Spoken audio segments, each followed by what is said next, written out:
एका मोठी बातमी आहे। IPS देवेन भारती यांनी मुंबईच्या पोलीस आयुक्त पदाचा पदभार स्वीकारलेला आहे। 35 वर्ष उल्लेखनीय सेवा बजावणारे विवेक फणसाळकर आज मुंबई पोलीस आयुक्त पदावर निवृत्त झाले आणि त्यानंतर विशेष पोलीस आयुक्त देवेन भारती यांच्याकडे मुंबई पोलीस आयुक्त पदाचा कार्यभार सोपवण्यात आला।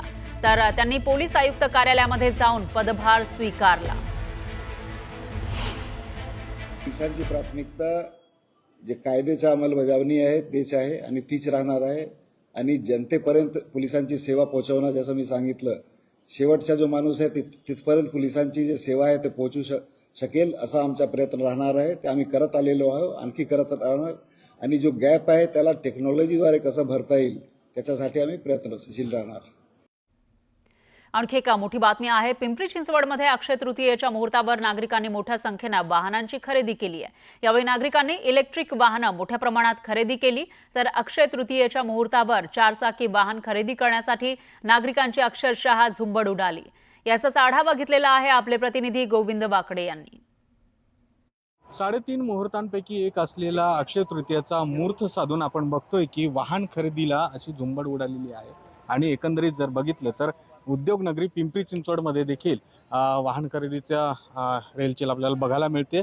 शेकडो वाहनं जी आहेत ते आजच्या मुहूर्तावर अनेकांनी खरेदी केलेली आहेत। अर्थातच वाहन खरेदी ही आणि प्रत्येकाचं स्वप्न असतं आणि त्यातल्या त्यात वाहन खरेदी केल्यानंतर ते फॅमिली पूर्ण कुटुंबाला उपयोगात येईल अशा पद्धतीचं वाहन असावं अशी सगळ्यांची इच्छा असते आणि त्याच पद्धतीने ही वाहन खरेदी काही शौकीन असतात त्यांच्यासाठी जी वाहन खरेदी देखील बघतोय। मात्र काल जेव्हा मुख्यमंत्र्यांनी इलेक्ट्रिक वाहनांना टोलमधनं माफी दिली आणि त्याआधी सुद्धा इलेक्ट्रिक वाहन खरेदीसाठी जनजागृती केल्या गेली होती आणि आपण त्याचा परिणाम म्हणून बघतोय की यावेळेसच्या वाहन खरेदीमध्ये मोठ्या प्रमाणात इलेक्ट्रिक वाहनांची खरेदी केल्याचा बघायला मिळते। माझ्यासोबत एक होणारच आपण त्यांच्याकडनं जाणून घेऊया। खरं तर तुमच्या चेहऱ्यावरचा आनंद दिसतोय की तुमचं हे स्वप्न पूर्ण झालंय।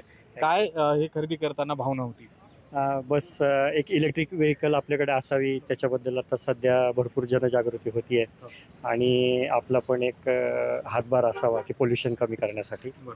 तर एक इलेक्ट्रिक व्हेकल त्याच्यासाठी घेतली आहे। या सगळ्यांचा कल जो आहे तो इलेक्ट्रिक व्हेकलकडे वाढताना दिसतोय आणि हा मुहूर्ताचा बेत जो आहे एकंदरीत सगळ्यांनी साधला आहे आणि मोठ्या प्रमाणात साधारण 1000हून अधिक चारचाकी वाहनं या उद्योग नगरीमधील नागरिकांनी विकत घेतल्याची आकडेवारी समोर येते। अर्थात ही मोठी आहे आणि या सगळ्यांच्या मध्ये जी महत्त्वाची बाब दिसते ती इलेक्ट्रिक वाहन जे आहेत ती खरेदी करण्याकडे कल वाढलेला दिसतो। व्हिडिओ सुरेश पाटील सर, गोविंद वाकडे, न्यूज 18 लोकमत, पिंपरी चिंचवड। एकीकडे युद्धाचे ढग दाटल्यामुळे पाकिस्तानमध्ये खळबळ माजली आहे तर पाकिस्तानातील शेअर बाजारात आज मोठी घसरण झाली। पहलगामच्या दहशतवादी हल्ल्यानंतर पंतप्रधान नरेंद्र मोदींनी सैन्याला सूट दिलेली आहे। त्यानंतर पाकिस्तानचे धाबे दणाणले। अशातच आता पाकिस्तानी शेअर बाजारामध्ये ही मोठी घसरण झाली आहे। पंतप्रधान मोदींच्या बैठकीमध्ये जेव्हा ही बैठक सुरू होती त्या दरम्यान 2500 अंकांची घसरण पाकिस्तानच्या शेअर बाजारामध्ये झाली होती। तर या बैठकीमध्ये सुरक्षा आणि धोरणात्मक निर्णय घेण्याची शक्यता वर्तवली जात होती। भारताच्या संभाव्य कठोर कारवाईमुळे निर्माण झालेल्या तणावपूर्ण वातावरणाचा थेट परिणाम हा पाकिस्तानच्या आर्थिक बाजारावर झाला। गुंतवणूकदारांमध्ये भीतीचं वातावरण आहे। चलन आणि आर्थिक स्थैर्यावरही त्याचे पडसाद उमटण्याची शक्यता आहे। तर राजधानी दिल्लीमध्ये भारताचा निर्णायक ॲक्शन प्लॅन ठरतोय। दिल्लीमध्ये हालचालींना वेग आला आहे। दिल्लीत केंद्रीय कॅबिनेट बैठकांचा सिलसिला सुरू आहे। पंतप्रधान मोदींच्या अध्यक्षतेखाली केंद्रीय कॅबिनेटची महत्त्वाची बैठक झाली। या बैठकीमध्ये संरक्षण मंत्री राजनाथ सिंग, गृहमंत्री अमित शहा यांच्यासह महत्त्वाचे नेते उपस्थित होते। तर केंद्रीय संरक्षण समितीची ही गेल्या 4 दिवसातली दुसरी बैठक आहे। बैठकीमध्ये भारताकडून निर्णायक उत्तर देण्यासंदर्भात ॲक्शन प्लॅनवर चर्चा झाल्याचं बोललं जात आहे। दरम्यान पंतप्रधानांनी भारतीय सैन्याच्या तयारीचा आढावा घेतल्याची ही माहिती आहे। तर दुसरीकडे जम्मू काश्मीरमधील तयारीचाही आढावा त्यांनी घेतल्याचं कळत आहे।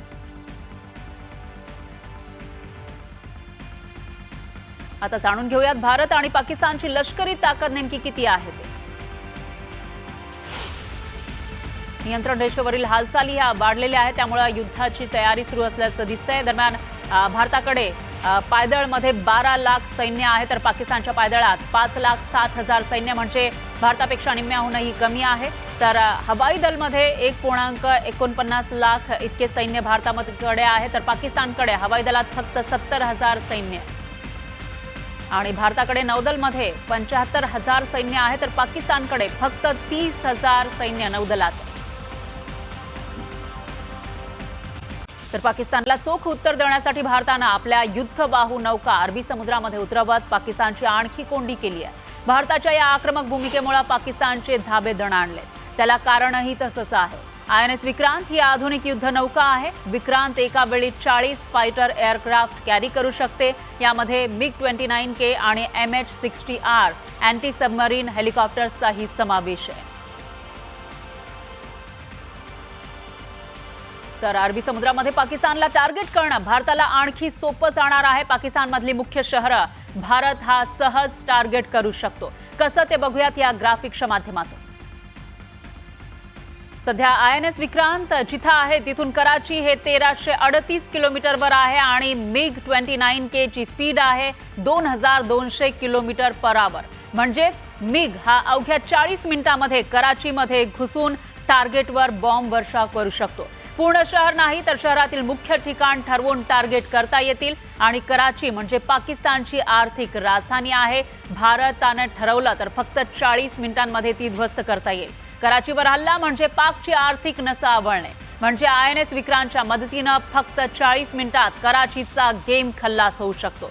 दुसरं महत्त्वाचं शहर ते म्हणजे इस्लामाबाद. पाकिस्तानची राजधानी आहे इस्लामाबाद आणि 2142 किलोमीटरवर म्हणजे MiG आपल्या स्पीडनं अवघ्या 1 तासामध्ये पाकच्या राजधानीमध्ये घुसून दाणादाण उडवू शकतो. कारण इस्लामाबाद हे 2142 किलोमीटर अंतरावर आहे आणि ज्या ठिकाणी INS विक्रांतवर MiG-29K आहे त्याची स्पीड 2200 किलोमीटर पर आवर आहे. म्हणजेच 1 तासामध्ये जर MiG उडालं तर 1 तासामध्ये इस्लामाबाद सुद्धा ध्वस्त होऊ शकतं, जी राजधानी आहे पाकिस्तानची. आणि तिसरं महत्त्वाचं शहर आहे ते म्हणजे लाहोर.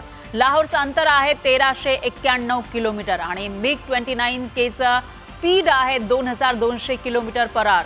म्हणजेच अरबी समुद्रातून MiG-29 उड्डाण घेतली तर अवघ्या अर्ध्या तासात लाहोरची राख रांगोळी होऊ शकते.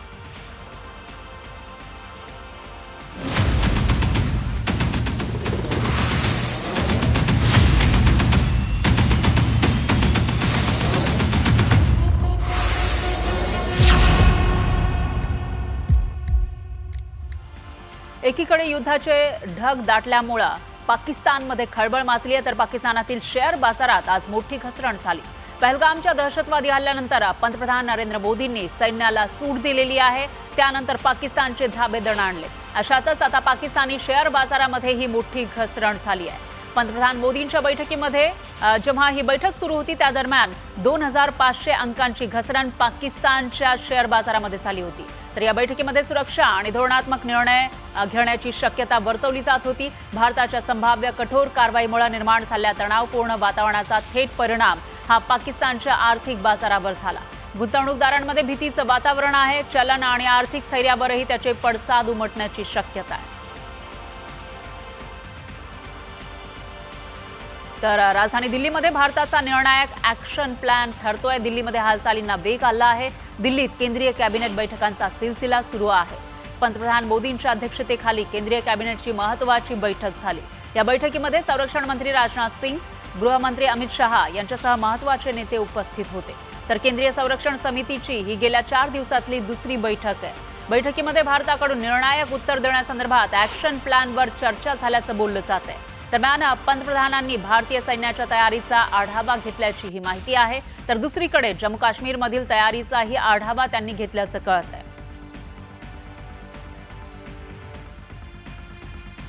आता जाणून घेऊयात भारत आणि पाकिस्तानची लष्करी ताकद नेमकी किती आहे ते. नियंत्रण रेषेवरील हालचाली ह्या वाढलेल्या आहेत, त्यामुळे युद्धाची तयारी सुरू असल्याचं दिसतंय. दरम्यान भारताकडे पायदळमध्ये 12 लाख सैन्य आहे, तर पाकिस्तानच्या पायदळात 5,07,000 सैन्य म्हणजे भारतापेक्षा निम्म्याहूनही कमी आहे. तर हवाई दलमध्ये 1.49 लाख इतके सैन्य भारताकडे आहे, तर पाकिस्तानकडे हवाई दलात फक्त 70,000 सैन्य. आणि भारताकडे नौदलमध्ये 75,000 सैन्य आहे तर पाकिस्तानकडे फक्त 30,000 सैन्य नौदलात